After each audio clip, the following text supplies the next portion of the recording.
Hello everyone. तो कैसे हो आप सब? आई होप बहुत अच्छे होगे और अच्छे से पढ़ रहे होगे। और अब आ रहा है आपके मैथ्स का एग्जाम। आईसीएससी क्लास 10 वाले बच्चों, अब आपका मैथ्स का एग्जाम आ रहा है। तो उसके पहले हम लेके आए अपना सजेशन पेपर। देखो, मैं ये नहीं बोलूंगा कि एकदम से वो झूठा वाला बात कि मैं पेपर उठा के ले आया हूँ।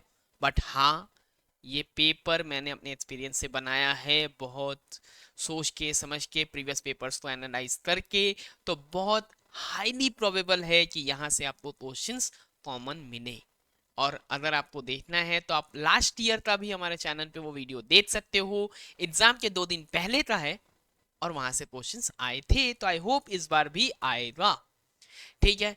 और एक काम करना है, वीडियो तो अभी आप पॉज करोगे, एक कॉपी लोगे, पेन लोगे, उसके बाद बैठोगे। ठीक है ना? कहानी के जैसा नहीं देखना है।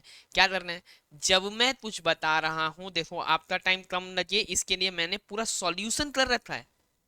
एमसीक्यू मैट्रिक्स से आपके सामने सॉल्व करवाऊंगा। सब्जेक्टिव देखो पूरा एग्जाम में कैसे लिखना है ये पूरा कर रखा है। आपको बस मैं समझाने वाला हूँ और लिखने का तरीका भी बता रखा है कि एग्जाम में कैसे देना है। आपको क्या करना है, पहले एक कॉपी पेन लो। ठीक है। और जब मैं क्वेश्चन स्टार्ट करूंगा तो पहले पॉज करोगे, खुद ट्राई करोगे, क्योंकि अभी भी एग्जाम में थोड़ा टाइम है ना। ट्राई करने के बाद मिलाओ, आंसर यहीं से मिल रहा है, सेम है, सेम तरीका है, क्या यहाँ इजी है, उसको अपनाओ। ठीक है। लिखने का तरीका देखो, ये नहीं कि बस इसको एक मूवी जैसा हम देख रहे हैं बैठ के ऐसे नेटफ्लिक्स एंड चिल, वो नहीं करना। ठीक है। तो चलो स्टार्ट करते हैं पहला एमसीक्यू के साथ। 15 एमसीक्यू। कोशिश करूंगा मैं आपको कुछ ट्रिक सिखा दूं यहाँ पे जिससे आप जल्दी जल्दी एमसीक्यू करोगे। चलो देखते हैं। जैसे देखो, यहाँ पे sine theta plus cos theta दे रखा है √2। ऐसा वैल्यूज में आप देखो पहले कि क्या कोई स्टैंडर्ड वैल्यू मुझे दिख पा रहा है क्या। अगर मैं यहाँ पे 45 दे लेता, क्योंकि √2 है। क्यों सोच रहा हूँ 45? क्योंकि √2 है, 1/√2 आता है भाई। साइन 45 में 1/√2 है, तो यहाँ 1/√2 किया, फिर यहाँ 1/√2 किया, दोनों को ऐड करो, 2/√2, यानी कि ये √2 है।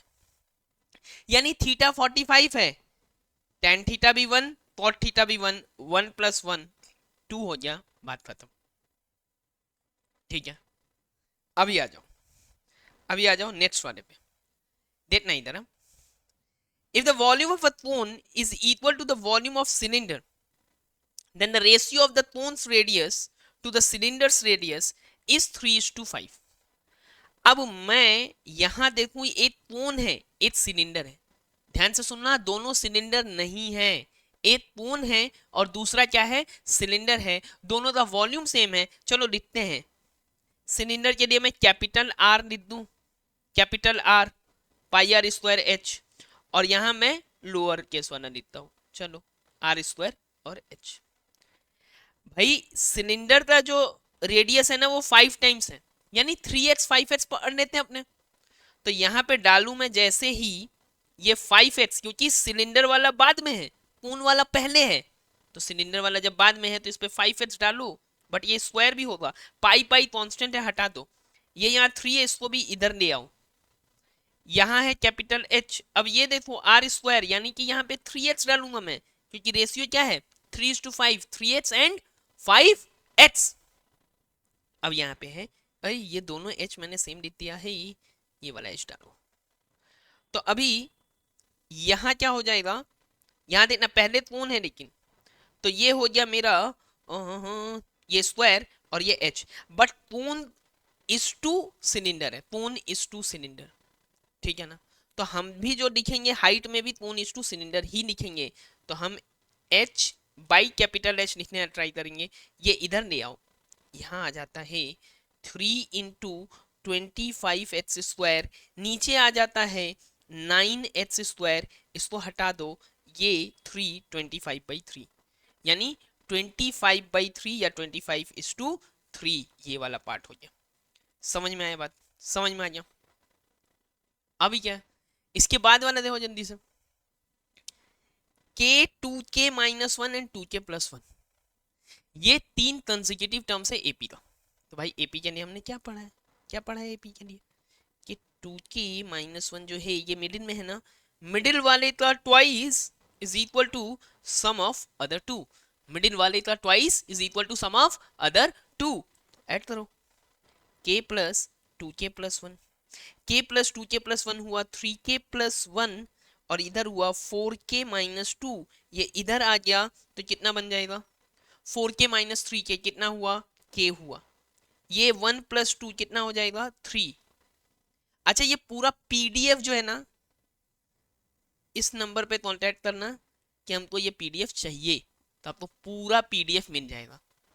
इतना अच्छा आदमी नहीं हूं मैं, ये मेरा नंबर नहीं है, ठीक है, ये मेरी टीम का नंबर है, आप कांटेक्ट करोगे आपको ये दे दिया जाएगा। इसके साथ और भी मैंने जो प्रैक्टिस पेपर्स बना रखे हैं वो आपको प्रोवाइड कर देंगे, उनसे आप बात कर लेना, ठीक है ना। चलो यहाँ तक। So if one of the roots, यहाँ तो हो गया k equal to 3, if one of the roots of this equation is reciprocal of the other, भाई रेसिप्रोकल का मतलब क्या होता है, एक 5 है एक 1/5 है, एक 3 है एक 1/3 है, एक -7 है दूसरा -1/7 है, यानी दोनों का प्रोडक्ट क्या है 1, दोनों का प्रोडक्ट क्या है 1, यानी प्रोडक्ट ऑफ रूट्स 1 है ना। प्रोडक्ट ऑफ रूट्स क्या मिलता है हमको यहाँ से c/a, यानी k minus 6/2 is equal to 1, या फिर k minus 6 is equal to 2, या फिर k इक्वल टू 8। खत्म, k इक्वल टू 8 डालो और आगे बढ़ो।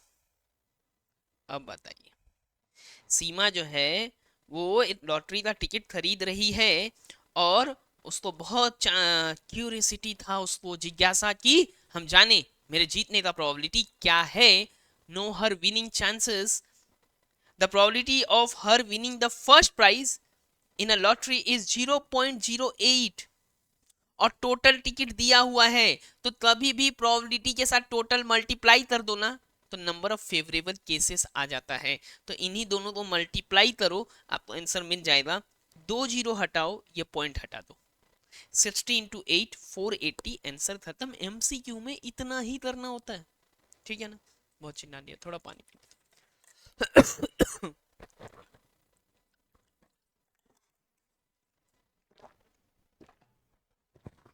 आते हैं। तो अब the table shown shows the marks obtained by students of class 10 in mathematics। भैया बिलो 10 भी 3 लोग हैं। चलो, so the median class of the distribution is, तो सबसे पहले आप ये समझो कि ये भाई बिलो 10 है, यानी 0 से 10 वाला क्लास का क्यूमुलेटिव फ्रीक्वेंसी है 3, 10 से 20 वाले का क्यूमुलेटिव फ्रीक्वेंसी है 12। ये क्यूमुलेटिव फ्रीक्वेंसी दिया हुआ है, फ्रीक्वेंसी नहीं, हमें चाहिए भी नहीं फ्रीक्वेंसी। 20 से 30 वाले का ये क्यूमुलेटिव फ्रीक्वेंसी है, और 30 से 40 वाले का ये क्यूमुलेटिव फ्रीक्वेंसी है 57, जो कि टोटल फ्रीक्वेंसी के हाफ से जस्ट ज्यादा इसी में है ना। टोटल फ्रीक्वेंसी है 80, हाफ कितना हुआ 40, 40 के जस्ट बाद कौन सा है ये वाला 57, यानी 30 से 40 जो है उसी में कहीं से मीडियन मिलेगा हमको, तो अपना मीडियन क्लास जो है वो 30 to 40 है। अच्छा हाँ देखो, ये टाइप करते टाइम क्वेश्चन, ये बहुत अच्छा क्वेश्चन था, गलती से मैंने 2 बार दे दिया, तो एग्जाम में तो 2 बार नहीं देगा, इसको कैंसिल करके मैंने लास्ट में 7 नंबर क्वेश्चन दे दिया आपके लिए, ठीक है। वो आऊंगा मैं उस पर बाद में, पूरा कंप्लीट करने के बाद 7 का एडिशनल क्वेश्चन मैं दे दूंगा, है यहीं पे। तो चलो, so the mean of the first 3 terms is 14 and the mean of next 2 terms is 18। हमेशा ये दिमाग में रखो कि कभी भी number of term into mean कर दे तो टोटल मिल जाता है, और total divided by total number of term, summation of all term divided by total number of term, यही तो मीन है। तो यहाँ मेरा फर्स्ट 3 टर्म अगर 14 है तो 3 इंटू 14 करेंगे, प्लस 2 इंटू 18 करेंगे, डिवाइडेड बाई 5, यानी कि ये हो गया 42, ये हो गया 36, और यहाँ पे डिवाइडेड बाई 5 ये हो जाता है 78 डिवाइडेड बाई 5, यानी कि 15.6, ठीक है।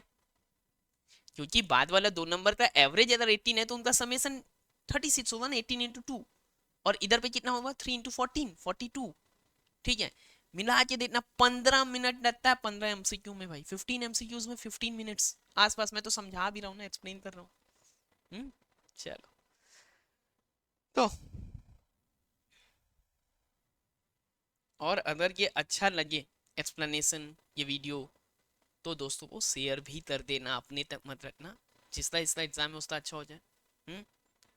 चलो, तो tan a 1/√5 है। एक फॉर्मूला सबको पता होता है कि tan a जो है वो sin a by cos a है।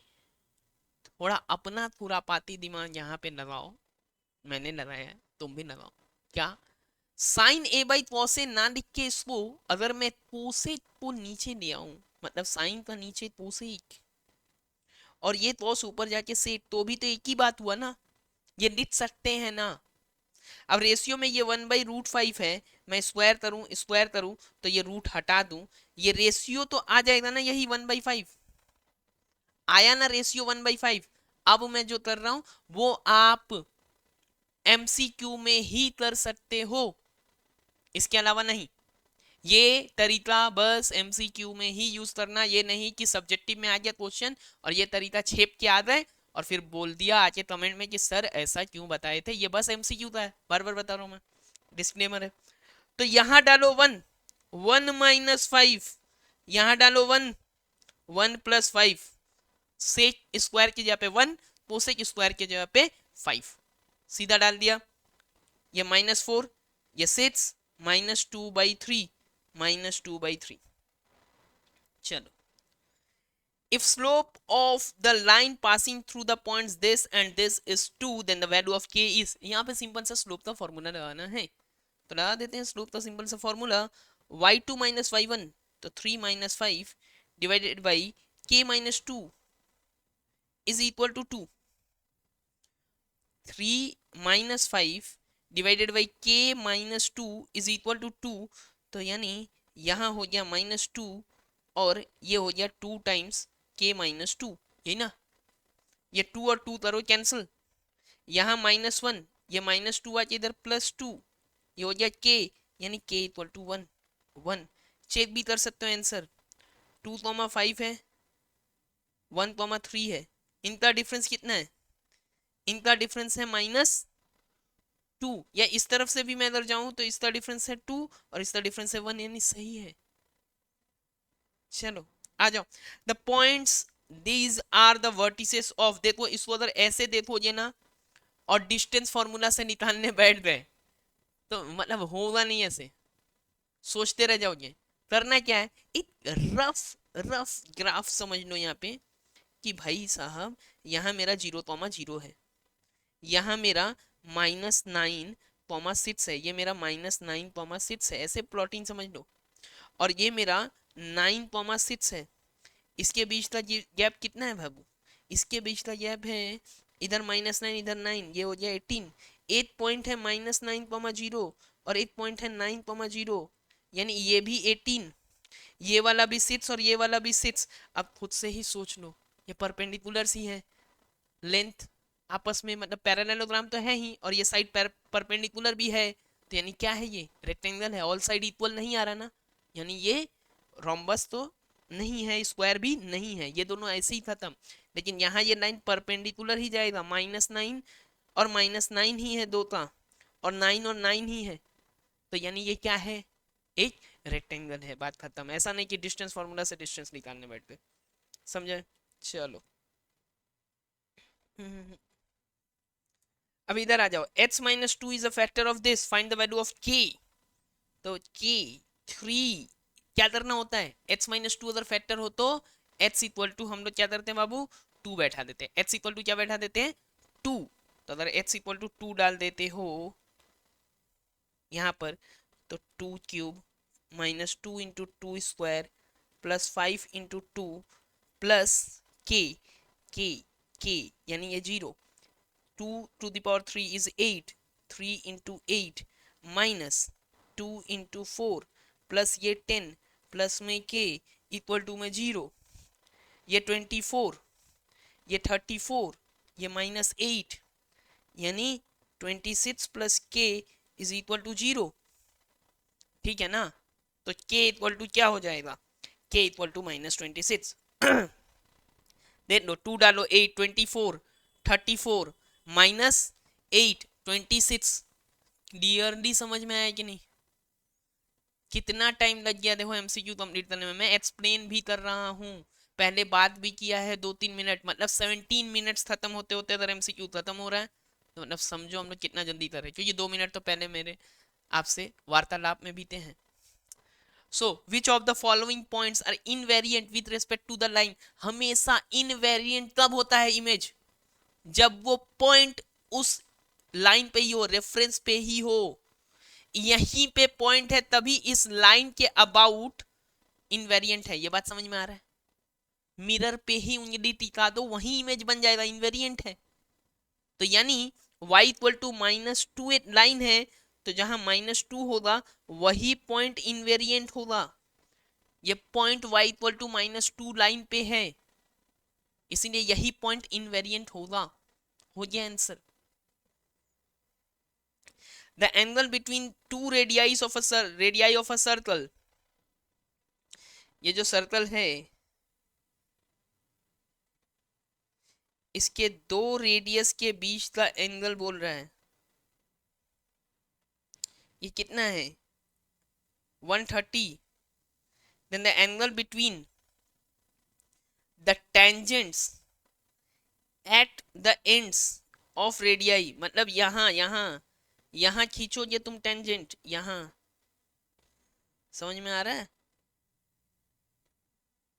ये वाला चीज यहाँ क्या एंगल बनेगा? तो बाबू ये तो 90 होता है, 90 90 180. यहाँ 130, तो इसी का सप्लीमेंट्री बनना चाहिए ना. यानी यहाँ क्या बन जाएगा?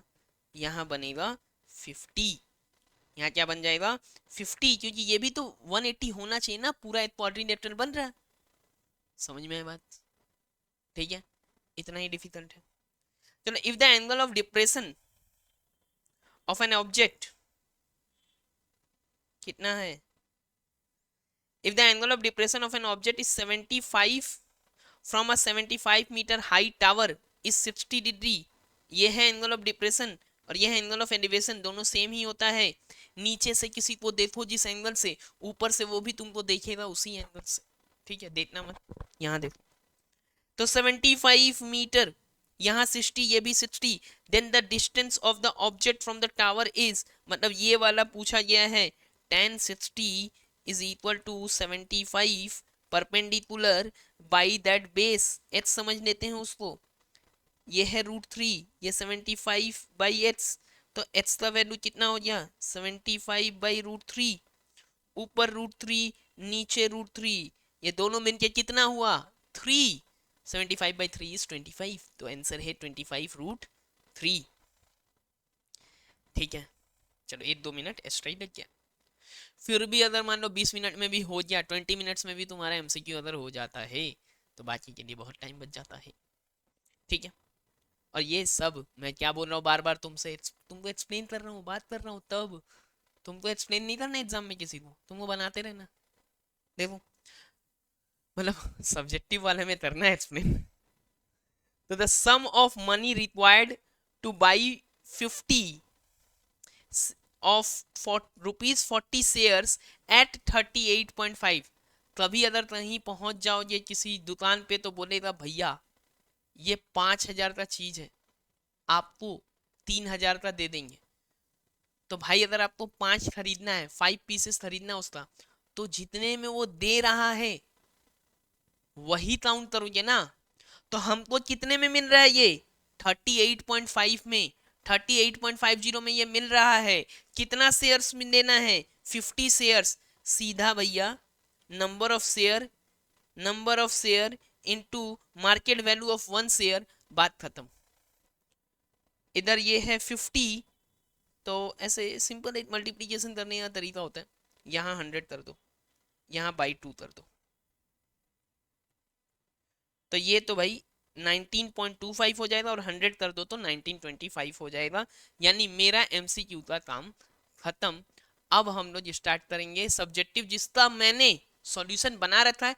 आपको बस मैं जल्दी जल्दी एक्सप्लेन कर दूंगा, ज़्यादा टाइम नहीं लेने वाला आपका. ठीक है ना? और पूरा पीडीएफ मैंने बोला ही है, यहाँ आपको मिल जाने वाला है, यहाँ कॉन्टैक्ट कर लेना आप. ठीक है ना? तो देखो भैया, अभी ये बोल रखा है कि x+1 और x-2 इसका एक फैक्टर है, तो तुम्हें a और b का वैल्यू निकालना है, और उसके बाद a और b का वैल्यू निकाल के आपको इसको कंप्लीटली फैक्टराइज करना है. तो सिंपल क्या करना है आपको, x+1 अगर एक फैक्टर है तो f ऑफ -1 0 होगा. उसको बैठाओ, एक इक्वेशन आ गया। फिर h माइनस टू एक फैक्टर है, तो f2 जीरो हो जाएगा, उसको डालो, वहां से एक इक्वेशन मिल जाएगा। इन दोनों इक्वेशन को सॉल्व करो, a और b का वैल्यू निकालो, उसको यहां सब्स्टिट्यूट कर दो। जैसे ही उसको सब्स्टिट्यूट किया तो एक मिल गया एक्सप्रेशन। अब ध्यान से सुनो, ये दोनों उसका फैक्टर है, तो यानी इसका प्रोडक्ट भी उसका फैक्टर है, तो इसका प्रोडक्ट लिया और उससे पूरे वाले को डिवाइड कर दो, तीसरा फैक्टर मिल गया, तीन ही होने वाले थे, हो गया कंप्लीटली फैक्टराइज। समझ में आया बात? कंप्लीटली फैक्टराइज हो जाएगी, समझे? चल अभी देखो, ये जो मैट्रिक्स है, ये मैट्रिक्स गिवन है और बोल क्या रहा है कि भाई एक ऐसा मैट्रिक्स बताओ H जिसमें B square minus four B हो। B square minus four B है H, वो भी नहीं बताना एक्चुअली, वो निकाल लेना है तुमको, लेकिन एग्जैक्ट काम क्या करना है, सॉल्व करना है। मतलब ये तो निकालना ही है, and hence find A and B if, एक और कंडीशन दे दिया, समझ में आया? एक और कंडीशन दे रखा है, तो समझेंगे। पहले हमने बी स्क्वायर निकाला, फिर B square minus four B कर दिया, ये करने के बाद हमें एक मैट्रिक्स मिल गया है, x इंटू ए बी, यही मैट्रिक्स है। अब x हमें पता है, तो हम h के साथ ए बी कर लेते हैं मल्टीप्लाई, ये वाला मैट्रिक्स, और इसके साथ हम इक्वेट करेंगे, a और b का वैल्यू मिल गया, काम खत्म, इतना ही था, आगे बढ़ देंगे। बोला ना बस आपको मैं एक्सप्लेन करता जाऊंगा, टाइम नहीं जाने वाला ज्यादा। ये बहुत अच्छा क्वेश्चन है। इन द गिवन फिगर, अगर ये देता है ना, ये क्वेश्चन और एग्जाम में देता है, मैं बोलता हूँ 30 to 35% स्टूडेंट इसमें गिरेंगे, ठीक है? अच्छे से देखो, तो इस फिगर में, ये जो फिगर है, यहाँ क्वेश्चन में आपको ये 6 सेंटीमीटर 9 सेंटीमीटर लिखा हुआ नहीं रहेगा, ठीक है ना?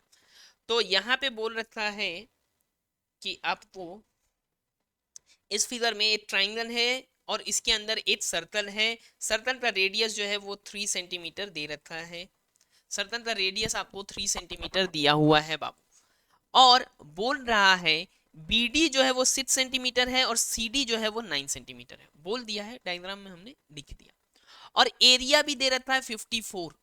अब एरिया, एक बात समझो, एक पूरे ट्राइंगल का एरिया ना, अगर तीन ट्राइंगल में डिवाइड कर रहे हो तो तीनों ट्राइंगल के एरिया के सम के बराबर होता है, ये भी समझोगे।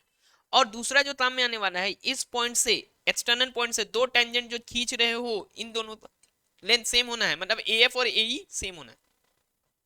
एंड एक और प्रॉपर्टी है, ये टेंजेंट पे 90 डिग्री होगा, बस ये यूज करेंगे तो क्वेश्चन खत्म है। तो देखो, length of tangent drawn from, वो वाला पूरा पार्ट लिख देना है, कहानी BF और BD दोनों ही 6 सेंटीमीटर है, वो लिख दिया गया। CE और CD भी 9 सेंटीमीटर इक्वल है, और AE और AF इसको H मान लिया गया है, ये निकाल लेंगे तो हम पूरा AB और AC निकाल ही लेंगे, ठीक है ना? तो अभी देखो, हमें पता है कि एरिया ऑफ ट्राइंगल कैसे निकलता है, half into base into height, ऐसे ही आता है ना। तो हम क्या करते हैं, पूरा जो टोटल एरिया है उनको तीन एरियाज में डिवाइड कर दिया, और वो गिवन है 54। अब इन तीनों एरिया के लिए, यहां अगर इस ट्राइंगल को तुम देखते हो, इस ट्राइंगल को देखो तुम ध्यान से, एक ट्राइंगल अगर है तुम्हारे पास AOD, कौन सा ट्राइंगल ले लिया है, AOAB, OA और B, यानी यहाँ पे वो भी बना दूं मैं अगर अच्छे से, ये ट्राइंगल है, एक ये ट्राइंगल हो गया, एक OBC एक ट्राइंगल हो गया, और एक ये ट्राइंगल हो गया। इस ट्राइंगल में ये अगर बेस है तो ये है हाइट, इस ट्राइंगल में अगर ये बेस है तो ये है हाइट, और इस ट्राइंगल में ये है बेस तो ये है हाइट, बस यही तीन यूज होना है, यही तीन यहाँ पर यूज हुआ है बाबू, देख लो, यही तीन AB और OF, ये और ये। अब सीधा हमें ये तो समझ में आ ही रहा है कि तीनों का ये जो लेंथ दे रखा है, ये तीनों ही रेडियस ही है, परपेंडिकुलर जो है वो रेडियस ही है ना उस पॉइंट से, तो यानी वो तो हम कॉमन लेके डिवाइड कर देंगे।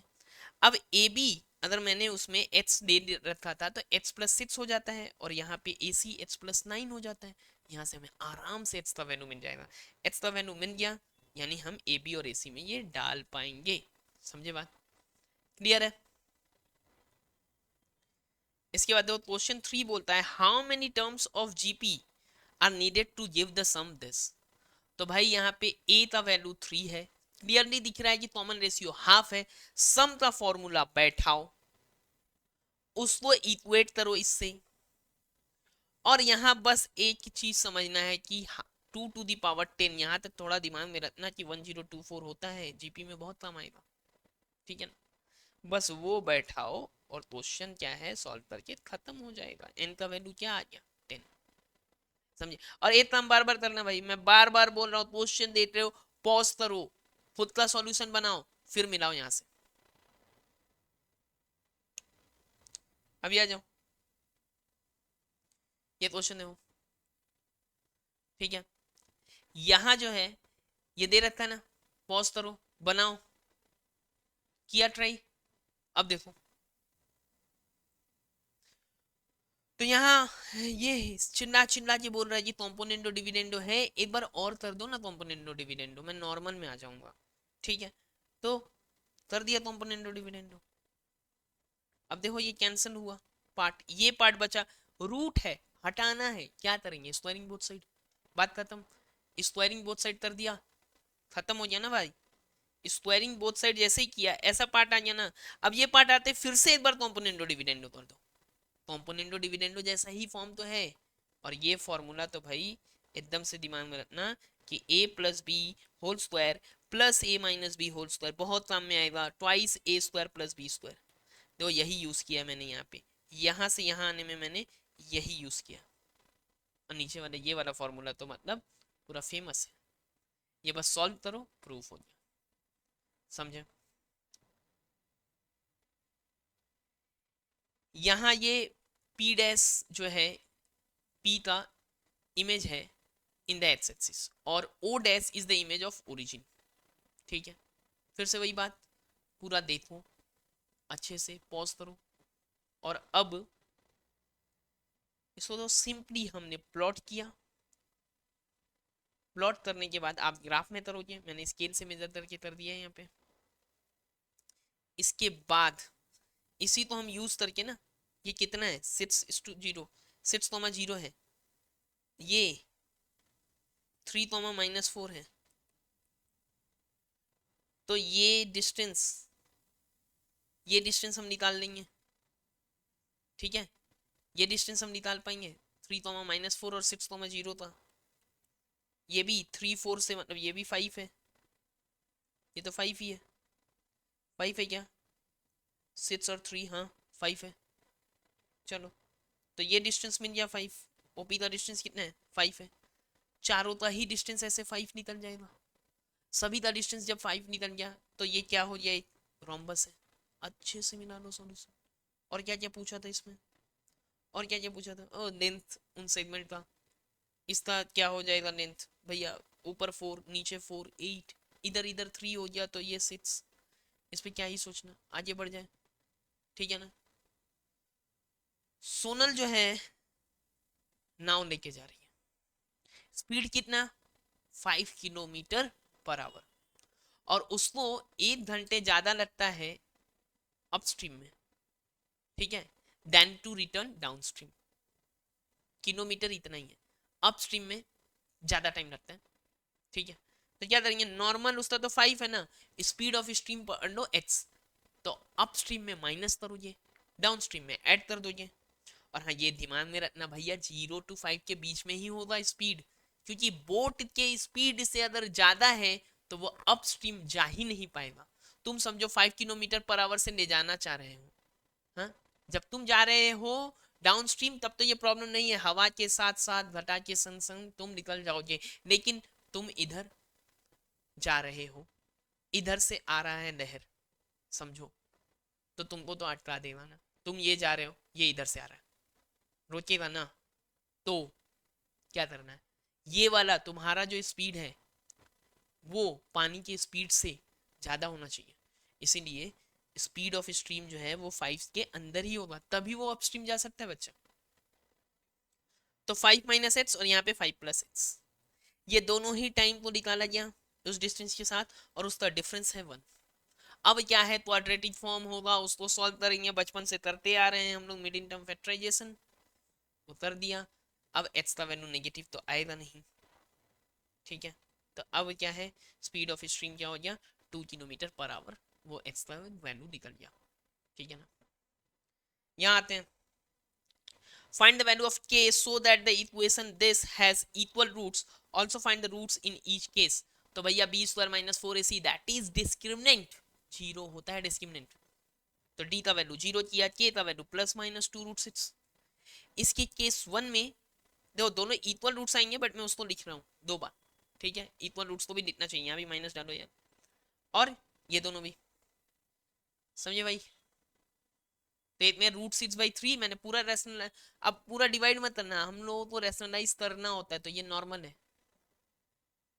अभी इधर आ जाओ, how much should a man invest in ₹50 share selling at 60 to obtain an income of ₹450 if the rate of dividend is 10%। Rate कितना है, 10% है। तो डिविडेंड ऑन 1 शेयर कितना होगा भैया, 50 रुपए का शेयर था, मतलब फेस वैल्यू 50। अब ये मैटर करता है क्योंकि डिविडेंड फेस वैल्यू पे मिलता है, तब मैटर करता है कि कितने का था। तो 50 का था, 10% डिविडेंड, 1 शेयर पे मिलेगा 5 रुपया, 5।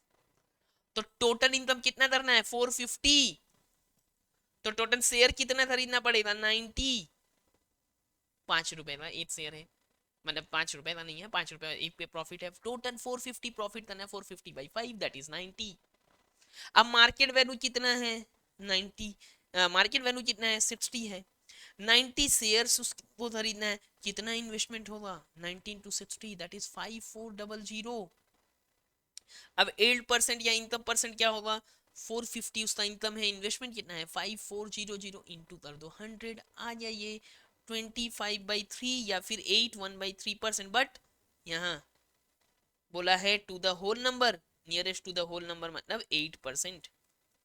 खत्म बात, आगे बढ़ते। और हाँ भाई, ये भी बात कि यहाँ से लिखा नहीं था क्या मैंने, हाँ लिखा था, सेक्शन बी है ये, यहाँ आपको चूज भी करना होता है। इसलिए सबसे पहले क्या करो, ये क्वेश्चन पढ़ो, ये बनाना नहीं शुरू कर देना, क्वेश्चंस पूरा पढ़ना। कौन सा करना है सेक्शन बी में, चूज करना, कोई 4 ही करना होता है। क्या होगा, तुम पहला 2 किए, उसके बाद थर्ड वाला लग रहा है डिफिकल्ट, और क्वेश्चन नंबर 4 5 6 7 किए। 4 का 2 आ रहा है, थर्ड नहीं आ रहा है, बट 8 का तुमको सब आता है। किसी साल 9 तक क्वेश्चन जाता है, किसी साल 10 तक भी चला जाता है क्वेश्चन, तो अच्छे से पढ़ लेना। हो सकता है तुम्हारे पास 6 ऑप्शन हो जिसमें से 3 ही करना रहे तुमको, और हो सकता है क्वेश्चन नंबर 4 5 6 उतना इजी ना हो, 7 8 9 इजी हो। सॉरी 3 नहीं 4 करना होता है, 4 करना होता है। तो 4 5 6 7 8 9 10, 6 क्वेश्चन है, 6 क्वेश्चन में से 4। हो सकता है पहला 2 इजी हो ही ना, पहला 2 बहुत डिफिकल्ट हो, बाद का 4 बहुत इजी हो, तुम्हारे लिए सुटेबल हो। इसलिए क्वेश्चन पेपर पूरा पढ़ो, सेक्शन बी का तभी अटेम्प्ट करना, ठीक है। चलो यहाँ तक हमने डिस्कस कर लिया है। अब आते हैं, एक शॉपकीपर है जो आर्टिकल को list price, a shopkeeper buys an article whose list price is 4500। ये हमेशा ऐसे करते हैं, होलसेलर से बोलेंगे बाबू तुम हमको कुछ डिस्काउंट दो, वो डिस्काउंट दिया, और क्या किया, कंज्यूमर को बेच दिया सेम प्राइस पे, लिस्टेड प्राइस पे। अब लिस्टेड प्राइस पे बेचेगा तभी तो उसको प्रॉफिट मिलेगा, और वो अब 27 रुपीज का टैक्स पे कर रहा है, किसको, स्टेट गवर्नमेंट को। स्टेट गवर्नमेंट को पे कर रहा है, इसका मतलब क्या हो गया, ये 27 उसका नेट टैक्स लाइबिलिटी है स्टेट गवर्नमेंट को, यानी total net tax liability state और सेंट्रल मिला दे तो 54 है, ठीक है।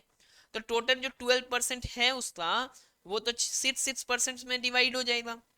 अब मान लेते हैं उसको ₹X का डिस्काउंट मिला होगा, तो उसको कितने में मिला होगा, 4500 माइनस X में मिला होगा। भाई जीएसटी कितना कलेक्ट कर लिया होगा, amount of GST collected by wholesaler, wholesaler कितना ले लिया होगा शॉपकीपर से, 6% सीजीएसटी में और 6% ही एसजीएसटी में, मतलब यही अमाउंट वो ले लिया होगा। यही जो वो दिया है ना शॉपकीपर होलसेलर को, यही उसके लिए इनपुट बनेगा बाबू।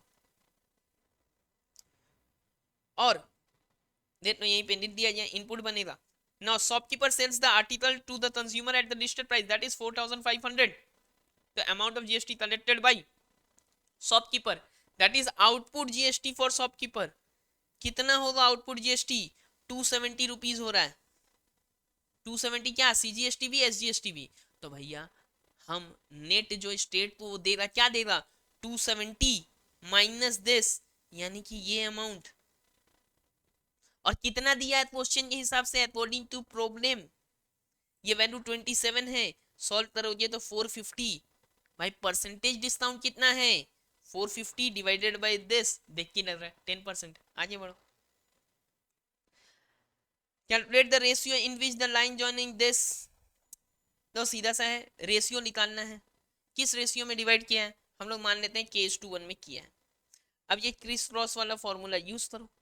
यूज करने के बाद हम देखेंगे कि p में भैया ये आ रहा है, ठीक है। p में y का वैल्यू तो ये आ रहा है, बट y तो यहाँ पे क्या दिया है? 3 है। तो ये डालो यहाँ से, k का वैल्यू निकाल लो। k का वैल्यू निकाल लिया तो रेशियो मिल गया। रेशियो मिल गया, उसके बाद क्या करना है? उस k का वैल्यू तो डाल दो, x वाला कोऑर्डिनेट भी तो निकालोगे ना। अब k भी पता है, यानी ये कौन सा रेशियो था?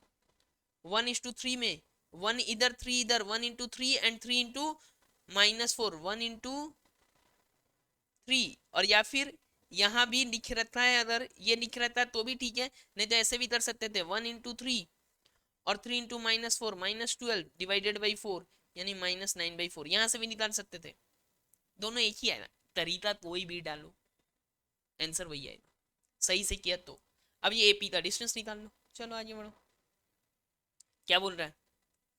स्पीड ज्यादा लग रहा है भाई, थोड़ा स्लो कर लेना, तुम्हारे पास ऑप्शन है 0.5 कर लेना, ठीक है। टाइम तुम्हारा ही यूजफुल है, इसीलिए स्पीड में बोल रहा हूँ मैं।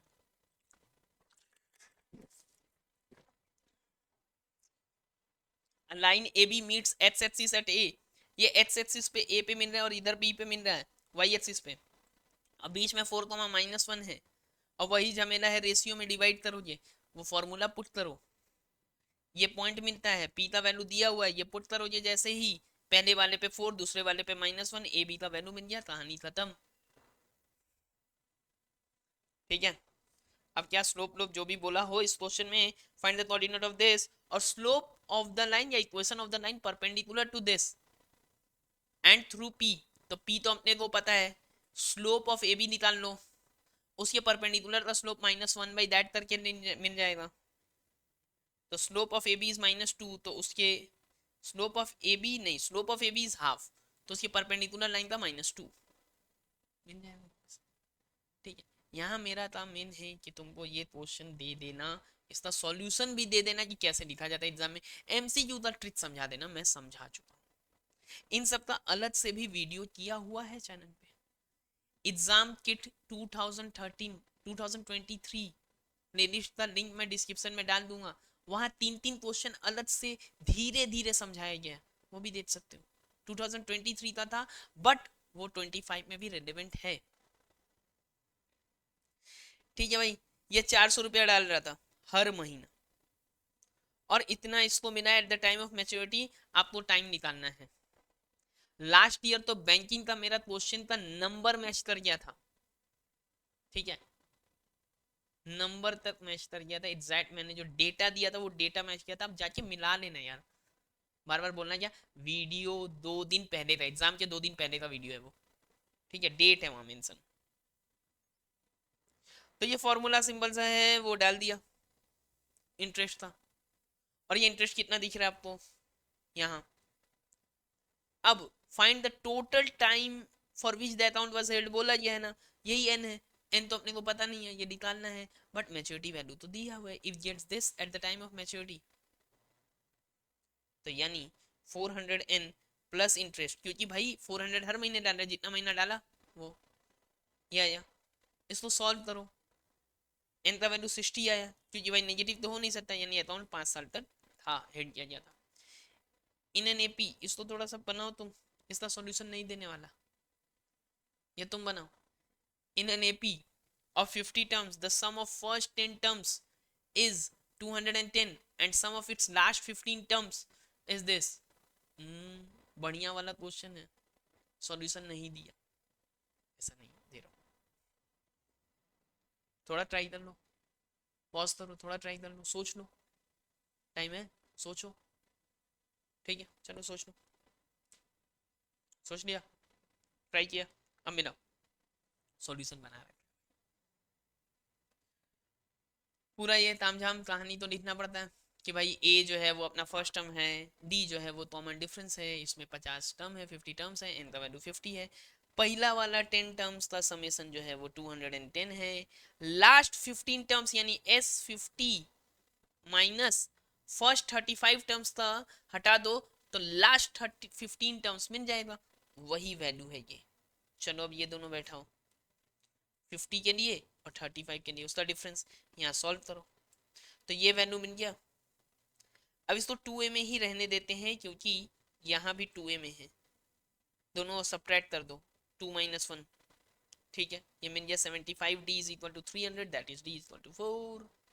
अब d इक्वल टू 4 डाल दो ये तो a का वैल्यू मिल जाएगा, a का वैल्यू भी मिल गया अगर तो फिर ap पता चल गया। आगे बढ़ो, ये प्लेन बहुत ही मैथमेटिकल प्लेन है ये पूरा बराबर से उड़ने वाला प्लेन है, एक ही हाइट पे, कितने हाइट पे, 1500√3, 1500√3 मीटर पे उड़ने वाला प्लेन है। और जैसे ही खड़े होकर एक दूरदर्शी व्यक्ति ने जिस जो आसमान में एंगल माप पा रहा था, देख पा रहा था, 30 था, 60 हो गया। अच्छा तो यहाँ क्या था, 60 था, 60 था, 30 हो गया, ऐसे देखा, हाँ हाँ हाँ हाँ 1500√3 मीटर पे उड़ रहा है, 60 पे है भाई, 30 हो गया। कितने देर के बाद हुआ भाई, कोई टाइम है क्या, 15 सेकेंड्स, मतलब इधर से वो घड़ी भी देख रहा था, इधर से ऐसे देख रहा था, ऐसे देखा, समझ में आया, क्वेश्चन समझ में आ गया। अब बताना है कि स्पीड कितना है इसका, तो भाई आ जाओ, ये वाले ट्राइंगल में ये हाइट तो 1500√3 है, ये नाम हम कहानी लिखना पड़ता है भाई कि ये P जो है वो पोजीशन है स्टार्टिंग में, Q जो है वो 15 सेकंड के बाद का पोजीशन है।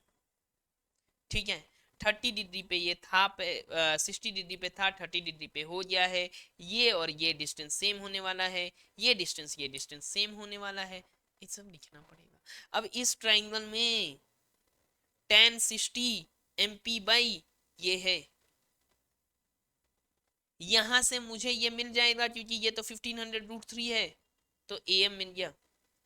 ठीक उसी तरह इस ट्राइंगल में आओगे तो tan 30 परपेंडिकुलर बाई बेस, यहां से पूरा बेस मिल गया, इस पूरे में से ये हटा दो तो ये मिल जाएगा, यही तो डिस्टेंस है। तो चलो वो करो, ये हटाया, डिस्टेंस कितना 3000 मीटर्स, टाइम कितना 15 सेकेंड्स, कितना distance by time speed 200 metre पर सेकेंड या फिर 720 किलोमीटर पर आवर।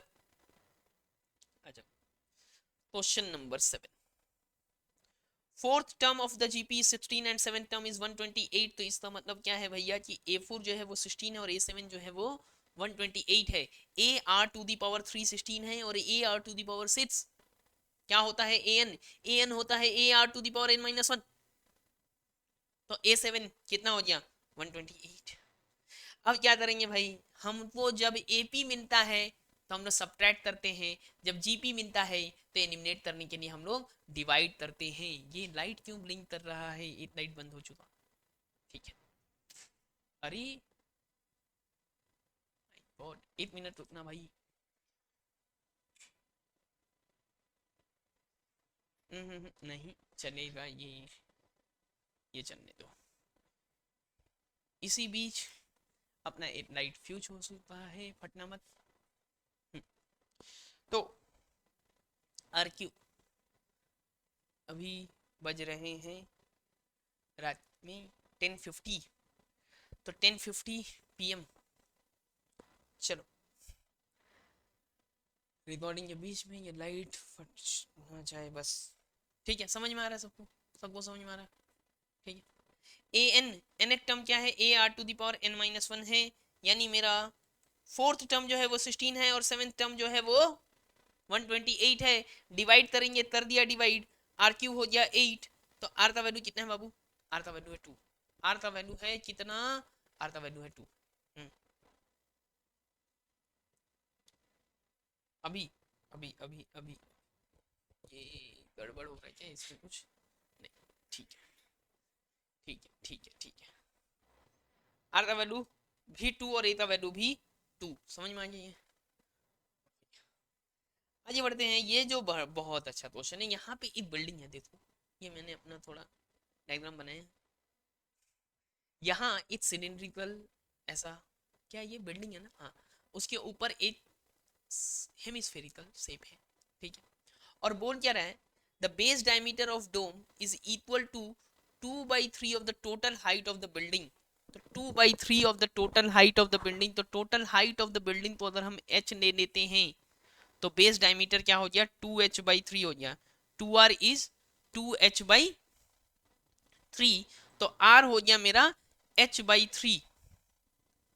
अब यानी ये 2h/3 से हाइट ऑफ द सिलेंडर कितना, 2h/3 height of the cylinder. क्यों 2h/3 हो रहा है, क्योंकि क्योंकि जो रेडियस है वही इतना जाएगा ना, इतना तो यही जाएगा ना, यानी ये हो गया h/3 ये वाला पार्ट।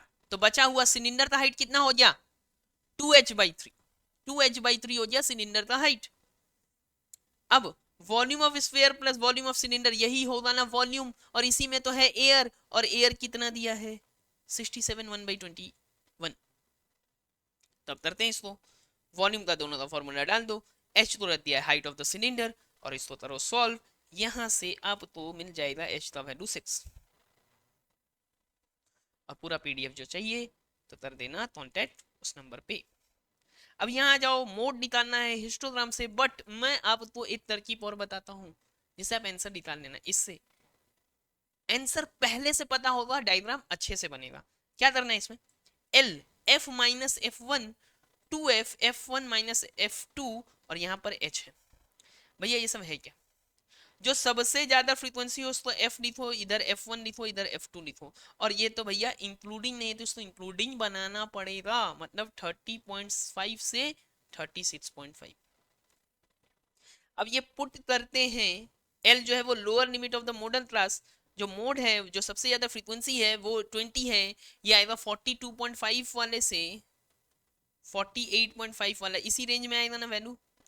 तो यहाँ आते हैं 42.5, यहाँ डाल दिया वो 20 माइनस 12, ये 20 ये 12 था, ये f और ये इसके जस्ट पहले वाला f2 उसके जस्ट बाद वाला ये 15 था, ये 27, इसको सॉल्व कर दोगे ना तो 46.19 आ रहा है।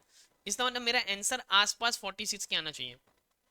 ये अलजेब्रिक मेथड आईसीएससी में नहीं है, सीबीएसई में है, आपके क्लास 11 में है। लेकिन अगर आप इसको जानते हो, साइड में कर देते हो, तो अब काम क्या आएगा, मोड में आपको पहले से पता है कि बाबू मोड 46 ही आना है, उसकी क्या आसपास आना है।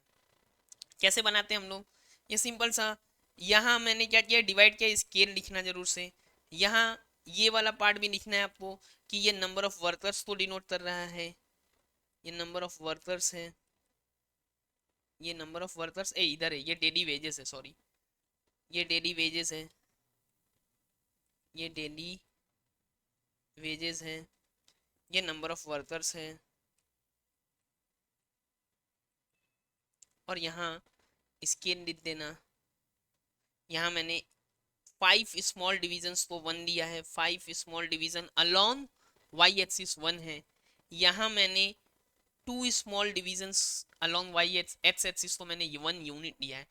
2 small division along X axis, ये स्केल में डालोगे, is equal to 1 unit, and 5 small division along Y axis is equal to 1 unit.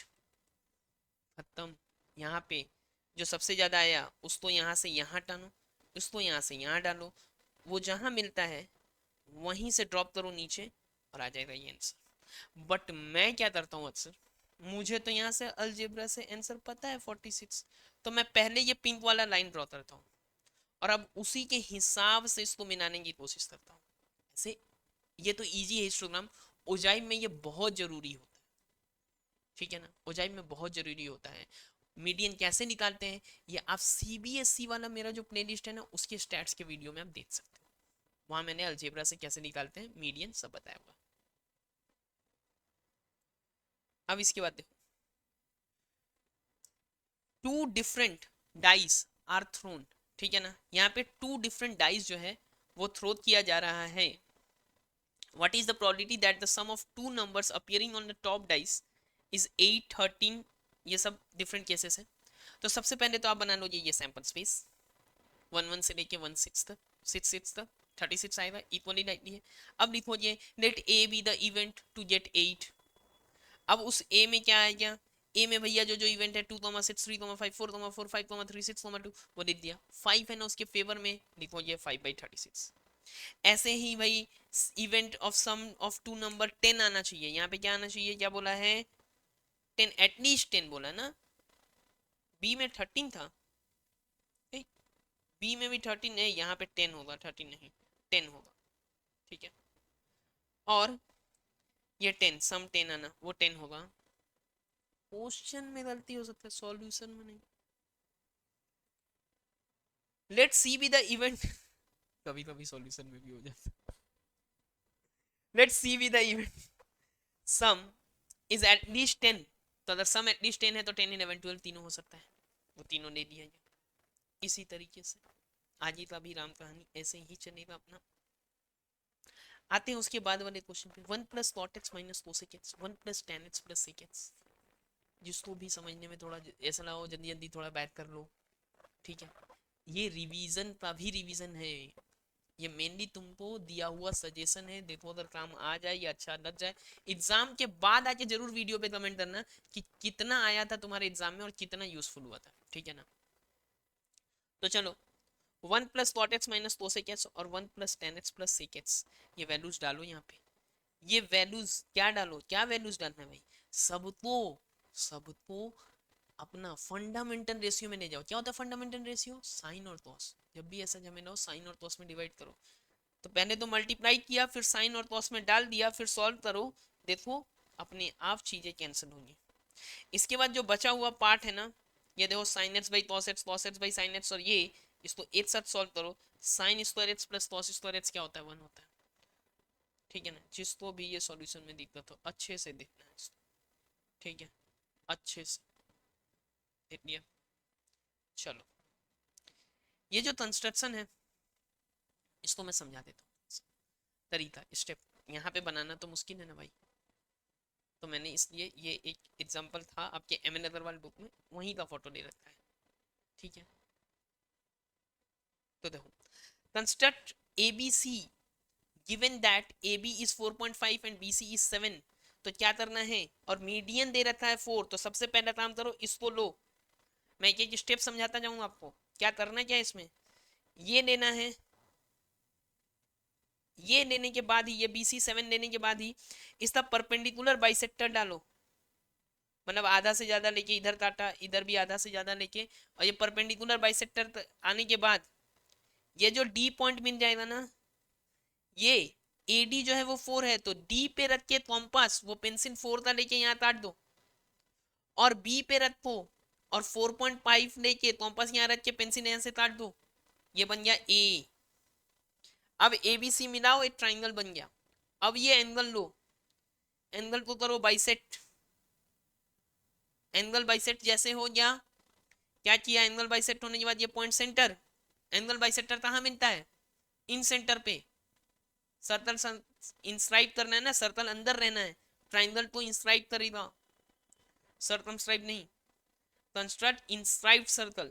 और अब यहां से इस पॉइंट से यहां बनाना है 90 डिग्री, तो यहां लिया, फिर ये बाइसेक्ट कर दो, तो ये बन गया 90, फिर टोटल तो 180 है, ये लाइन 180 है, इस एंगल को, ये एंगल 180 है, इसको बाइसेक्ट किया तो एंगल बन गया 90, एंगल जैसे ही बना 90, और ये मेजर कर लेना भाई, ये रेडियस अप्रॉक्स 1.5 है, ठीक है। ट्राई करना इसको घर पे, फिर भी कोई दिक्कत होता है तो कमेंट करना। आई होप अच्छा लगा हो आपको ये जो कॉन्टैक्ट नंबर है यहाँ कॉन्टैक्ट करो और पीडीएफ आपको मिल जाएगा, ठीक है ना।